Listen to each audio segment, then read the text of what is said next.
Buraz, kake sam rime napisao, popizdit ćeš, Čitaj tu, gledaj, tu ti prvi vers počinje. Ja idem otvorit prozor jer ovo je eksplozivno konaka i Pernar priča, Ajde da čujemo kakav flow imaš, ajmo. Od prvog versa tu čitaj. Tu di pička piše, od pičke počne. Pička? Da, tu.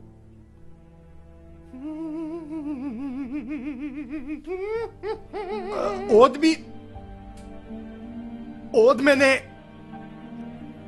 pičko. Ne mogu ja ovo čitat, brate. Loše su ti rime, set. Jebem u krv.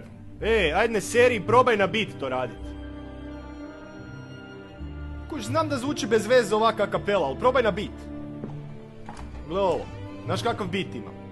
U Hrvatskoj ga niko nema. U Hrvatskoj, čovječe, nikoga nema ovakav beat. Ovo ti je hit, garantiram ti. Biću ti već ono od Šortijeve zeke. Pazi ovo. Pazi, gle kakav gramofon ima. Tu ovaj drugi uključim, tu ide bas linija samo. Oho. I čuj na slušalicama. Znaš kak je? Buraz. To nema niko, Niko nema to. Vjeruj mi,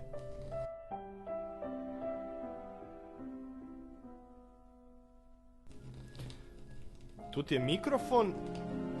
To uzmeš i u to pričaš. Pa daj, nema jebate, jel ti vidiš da si ja glup?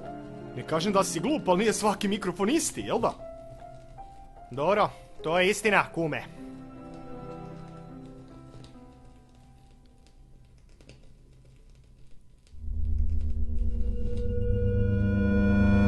Odbi od mene, pičko, i shvati, na svijetu ima dobrih, al najbolji su Hrvati. Posebno oni iz Dervente i dalja. Na mikrofonu niko nije dobar poput kralja. Zovu me Isus jer na mikrofonu mičem. Mase ko da ispod sam iz Marine pičke. Dobar ko čevap, poslužen na pizdi. Dobar ko 13 plaća u krizi. Ma kurac dobar, ovo je najbolje. Skida MC-e poput Stingera i Zolje. Rime, flow, rap ću ga skreč. Nema žene s kojom neću leć. Ako nisam već, onda sutra budem. Šta je ovo? Reci mi, šta je ovo? Hit, brate.